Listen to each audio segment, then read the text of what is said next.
Hey, it's the Tommy. Welcome to my channel.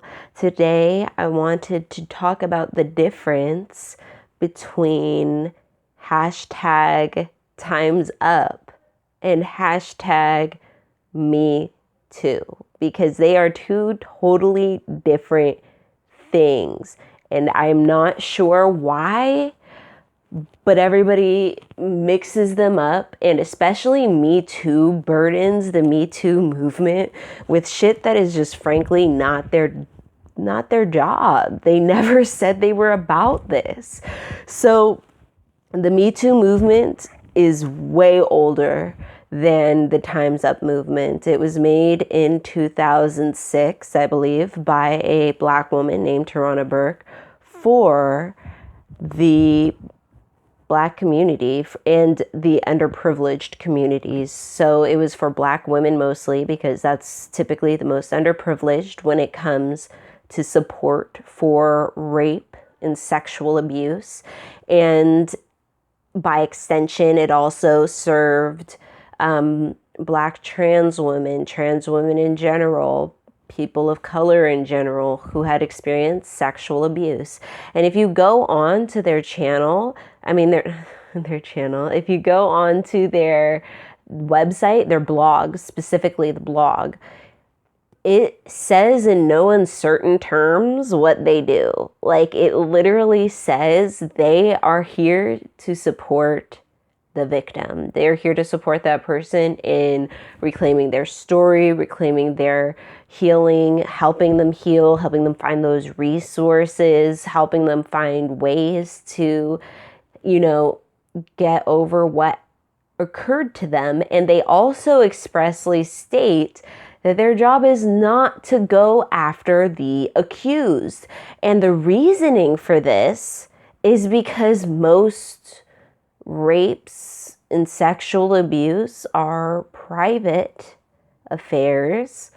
So therefore, there's just not much evidence a lot of the time.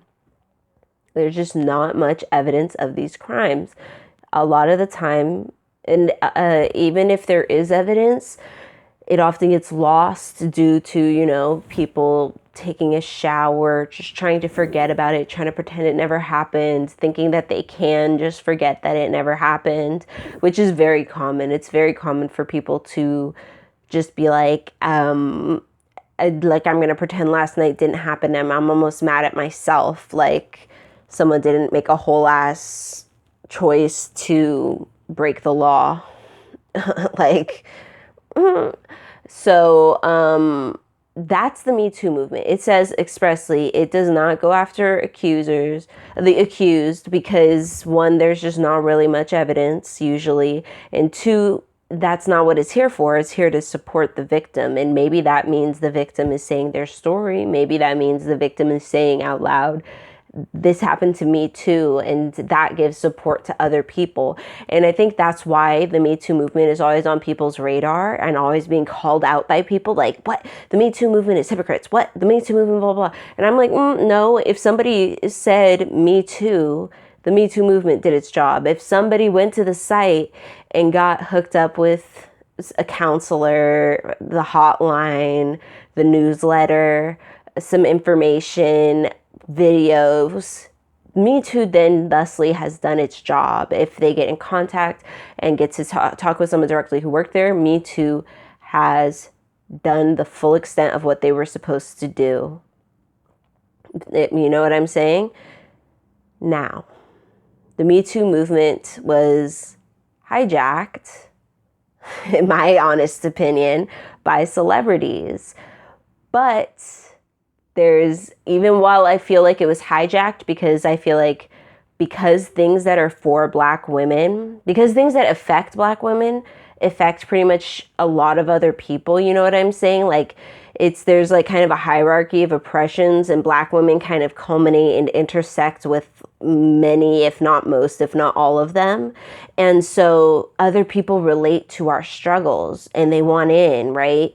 And so I understand the need for other communities' healings, but it is frustrating when something that was meant to center you or some other type of black woman is then kind of co-opted by somebody else who thusly centers themselves, their issues, and you're now put to the side, and they are now utilizing and wielding your movement for their own needs. So in that way, that's kind of what happened with celebrities. Celebrities were realizing, like, wow, like we're kind of getting fucked over here, no pun intended, and it's not what I want to do. I want to be able to show up to work like a pro and just do my goddamn job. I don't want to have somebody like Harvey Weinstein able to show up on set and sexually harass me, and if I don't give in, he'll make my life a living hell on set and then make sure I never get to work again.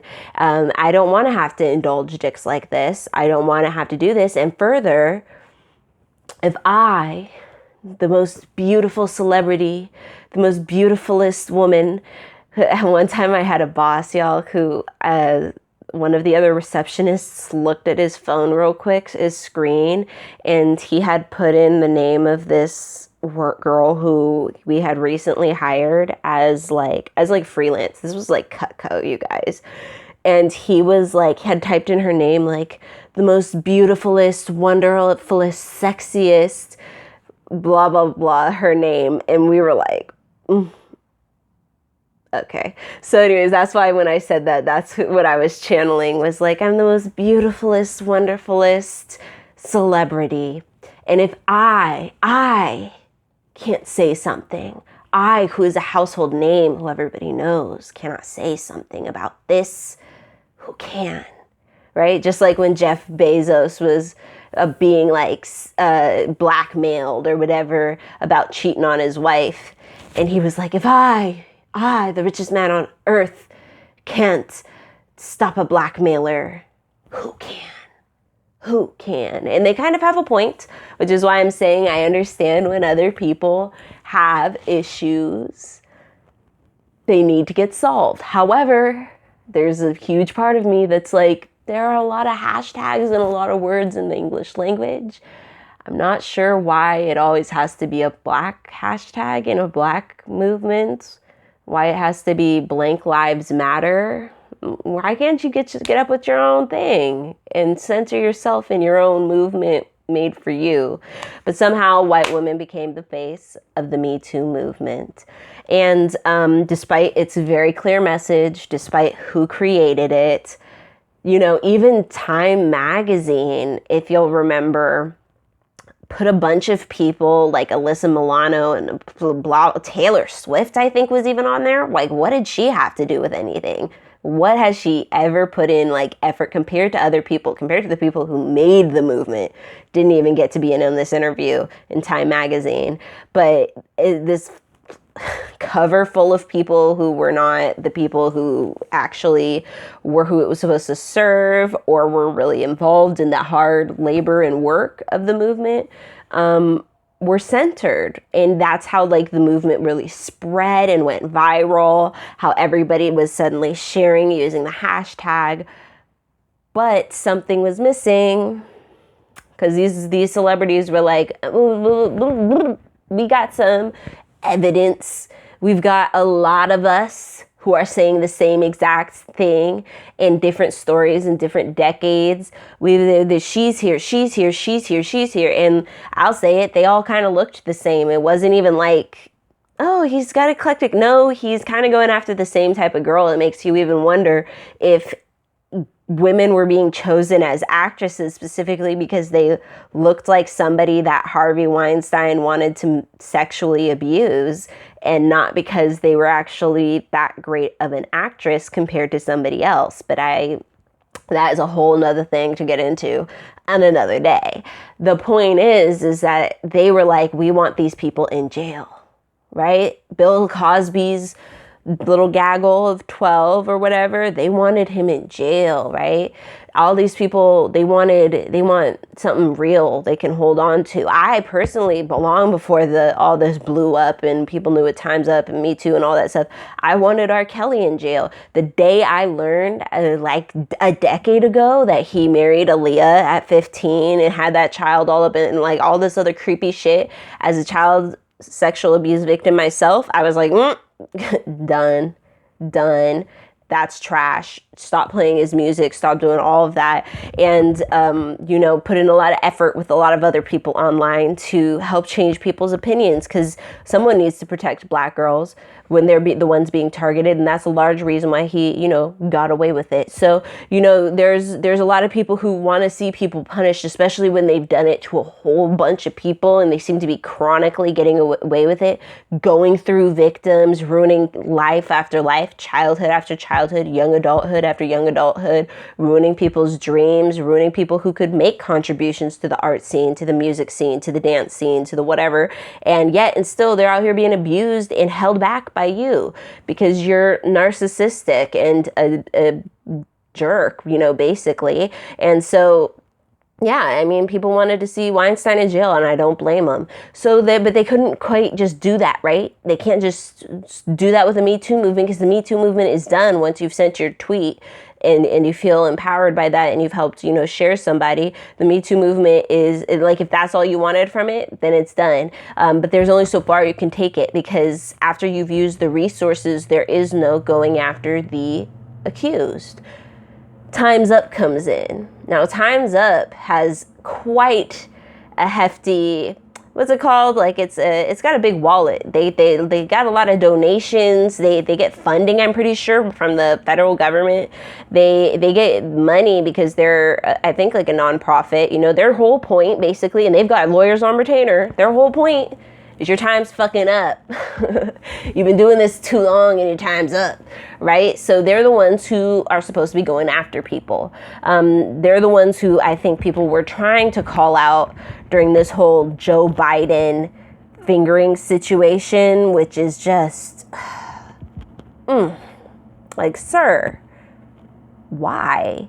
Like, God damn it. I think that, like, half the time when Joe Biden talks, but, like, goddamn, like, he's got issues, and I definitely believe her. And note, now we got Alyssa Milano, who co-opted a movement, used it for herself, and now she's not even paying attention to the Me Too movement, not even paying attention to the Time's Up movement. People are tagging her on Twitter all over the place, and she's just like silent, because why? She supports Joe Biden, and Joe Biden is part of the government that's kind of paying Time's Up, right? And so I just saw somebody also try and be like blaming the Me Too movement. I think it was Matthew Knowles, Beyonce's dad, is being accused by Farrah, an ex-member of the Destiny's Child, to, group I don't even, like, I think she was one of the original. I can't even keep up sometimes when I try and remember the whole story, the convoluted ass story of Destiny's Child, y'all. But I believe this girl if she says it. And if she says it, I believe she was not the only one. And so I do hope, that's fulfilled if that really occurred. Matthew, he needs to be held accountable if indeed this happened. I don't see why this girl would lie and why she would fall off like that, all this stuff, if it wasn't real. You know what I'm saying? And I don't think he's above that behavior, especially other behaviors we know of him. So, but somebody was like, oh, there's about to be another victim of the Me Too movement. Imagine that. Imagine thinking someone's a victim because they raped somebody and they were called out for it. Imagine that level of ignorance. I'm like, but also imagine you calling out the Me Too movement for something when you meant Time's Up, okay? Because you're out here degrading a movement, making people think it's not trustworthy when it's literally there for the victims. It's by a victim for victims. So and it has nothing to do with the rest of it. Like, you know what I'm saying? And so anyways, that Joe Biden situation is just interesting because the mainstream media is ignoring it. A lot of people are trying to be like, well, I'm not saying she's lying, but the story was broken by these people and I don't like them. Or like I'm not saying she's lying, but blah, blah, blah, the evidence or whatever. I always believe women, but blah, blah, blah, blah, blah. So the same benefit of the doubt is just not being given to this young lady who is accusing Joe Biden, and it's politics, y'all. That's the sad part, is when when you see movements. You'll see this in all sorts of movements, right? We've seen this in like racial civil rights movements. We'll see this in gay movements, and we will see this in movements for women's autonomy, for womb autonomy, anti-abuse, anti-sexual abuse. We will see this, and that is that you're trying to do more, you're trying to press against the system, but then you have to kind of rely on the system for some things, and then now you're scared to hurt the system and blah. And that is why MLK said gradualism, it lulls you in. You think like, oh, well, like, if I just take this amount of money from this, and then if I take this amount of money from this, and then like it will be okay, and we'll slowly work it from the inside. And it's like you start letting certain things go because you're now part of something, and you're being expected to compromise. And Time's Up has sadly fallen into that unfortunate rut. So I'm not somebody who's going to be like, the whole thing is like bunk because of that scam, hypocrisy, never trust them again, which is what people say. And that just shows me you were really eager to come at the movement. You've been holding that in for a long time. If they make one mistake and now the whole thing is canceled, like, are we pretending Harvey didn't rape those people and like they didn't bring all that to justice and do all that shit? Oh, okay. Are we pretending R. Kelly doesn't have like a shit ton of evidence and a lot of creepy shit going on? And oh, right, okay. Like, you know what I'm saying? Like, it's just like, there's evidence all over the place. Like, what are we talking about? They haven't done, like I think they should be going after Joe Biden. I think it's a bad look. I think it does undermine some of their credibility, but I don't think that it means that the whole organization is useless. It has no meaning now. They might as well give back all the money they've been given, blah, blah, blah, because that's what's helping them serve victims. So if they think it's like the lesser of two evils to back up off Joe and go after, say, like, a bunch of people who they know they can get and bring to justice, like, it's hard out here when you're fighting oppression. You're going to run into walls all the time. So, it's an interesting story to look at. It makes me sad, but it doesn't surprise me. You'll see it in a lot of other types of movements as well. It's really difficult to buck against the system and try and find a balance where you're not, being labeled a terrorist, but you're not totally like working within the system. It's difficult. But anyways, I hope I explained, what the difference is between these two movements. I hope you're not going to continue to mix them up with each other. And I don't know if you ever have. I've just been seeing it a lot. I see it a lot. And it's like really frustrating, especially because it's like, okay, I watched Rising with Crystal Ball and Cigar, and they totally fell hook, line, and sinker, were like tagging the Me Too movement, calling it out and stuff. And it's like, that's not the Me Too movement's job. That's not what it's there for. Don't disrespect something. If you don't honestly know, I don't know why folks don't just pause just 2 seconds and Google it. Just look it up. Look it up if you don't know the answer. All right. Anyway, let's wrap this shit up. May your ancestors and spirit guides be with you at every crossroads, and thank you so much for watching.